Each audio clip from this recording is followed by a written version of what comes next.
Head coach Jared Bednar. Danielle, go ahead. All right. Ryan Clark, you're up next. Go ahead, Ryan. Jared, as far as just kind of planning for, let's just say, contingencies with Cale, who are some of the guys that you've looked at in his position that you think kind of stand out? I mean, we've seen Connaughton get paired with Girard. Is he someone that you guys would look at, Barberio, or how do guys like Timmons and Byram sort of factor in for the trip to Edmonton? Yeah, all of the above. Yeah, we're still evaluating. So right now we put Girard on the number one power play and EJ on the second. They're getting some reps in practice, and we're keeping an eye on all the other guys that are here for sure. Starts with Connaughton, probably with his experience. We know what Barberio has done for us over the last few years, and but for our staff or my staff, we're looking at guys like Timmons and Byron real closely because we don't get to see them as often as those other guys. Kyle Fredrickson from the Denver Post. Go ahead, Kyle. Hey, Jared, we had a chance to talk with Conor Timmins just a minute ago. Just what have been your impressions of him through this training camp? I think he's been really good, actually. I think, noticeable, skills that he has is I like his puck moving ability. Like, I think he's a real good passer. He's a real heads up player, finds a way to move the puck in and out of his zone. I think the things that we look at generally as far as that puck play and intelligence and being able to read plays and on the offensive side of things, I think is really good.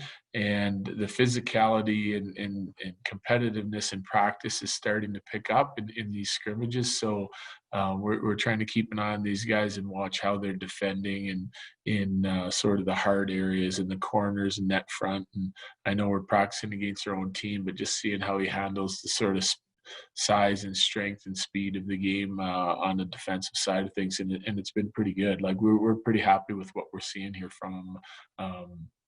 A couple of years ago he came to camp and really impressed and went back for junior, and then has gotten in some injury troubles. But after playing a year in the American League and battling through some injuries even this year, I feel like he's in a pretty good place and has come in here as a confident player and a player that wants to help make an impact for our team.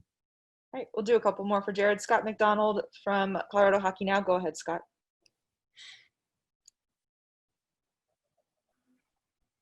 Hey, Coach, can you hear me? Yep. There we go. Okay, so just going back to Conor Timmins for just a minute. As a guy who you got to coach him for a little bit during training camp, and obviously those first couple games of the regular season now, but now that he's gone through his first full, regular season or not full regular season with the pro development with the Eagles, what kind of, maturation or improvement have you seen from his game, and is he a guy that you would consider taking with you in the bubble to Edmonton? He's definitely a guy that we're considering taking with us for sure. That's as far as the maturation of his game, that's a tough question because a couple of years ago as a young player, when he came in to play for us in training camp and in exhibition, we had discussions about him playing for our hockey team. That's how good he was in what we felt through camp and through exhibition. We had him slated for an exhibition game or two. I think he probably played 4 or 5, got better as the camp went on.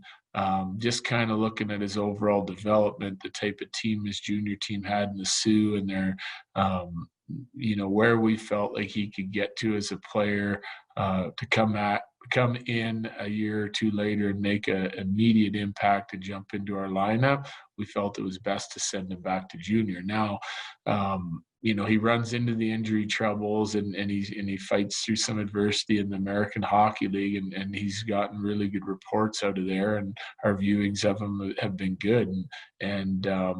So to me, he looks very similar to what he was a couple of years ago. I think he's more confident, he's bigger, stronger, and he's getting healthy now. So that's only going to help him. But this is an intelligent player that's had success at every level that he's played at. And you can see that he thinks the game and that he's capable of helping our team and making an impact with our team, both on the offensive side of things and on the defensive side of things. So pretty well-rounded defenseman. And it's going to take him a little bit of time, getting back from all these injuries to he's got to keep working on his strength and his size and quickness, but as he gets these off seasons to do that, he's only going to improve. We'll do one more. Kyle Fredrickson from the Post. Go for it, Kyle. Hey, Jared, just one last one. What sort of competition have you seen in your forward group, especially sort of towards the bottom end of it? Are there any young guys who've come into this camp and impressed, and just what have you kind of made of that group there? Yeah, I think they've all done a pretty nice job. I think it's been competitive. They know that, we have to cut down this roster just a little bit to get into Edmonton, and they're already. The reality of it is they're already kind of slotting themselves into like who's, if we have an injury, who's the first guy in, who can come in and help us in this situation. And that's the type of things that we're looking at as a coaching staff, and just seeing what is this guy able to do to help us win hockey games, and what is the next guy able to do, and then weigh those decisions if the time comes and we need to insert someone into our lineup. And I like the work ethic of all the guys that have come up. They all play with good detail. They all can play on the defensive side of things. They're trusted guys. And we've seen them all here, or most of them here throughout the course of the season when we've had injuries, and they've done a nice job. So I think the steps that Logan O'Connor has made over the last year or so that we've seen him, I think he's a more confident player. He's obviously a real good skater, and he looks strong and just more adjusted to what's going to come his way in the games. He's starting to play to his identity up here, and that's making an impact. And it's a simple game, but it's an effective game. And also over the last couple of days, I thought Dries has done a real nice job. He's scored in the last 2 scrimmages, maybe 3 scrimmages already. So he's finding a way to get to the front of the net and chip some pucks in, and again, responsible on the defensive side of things too. Thank you, Jared. We appreciate it. All right. Thank you, guys.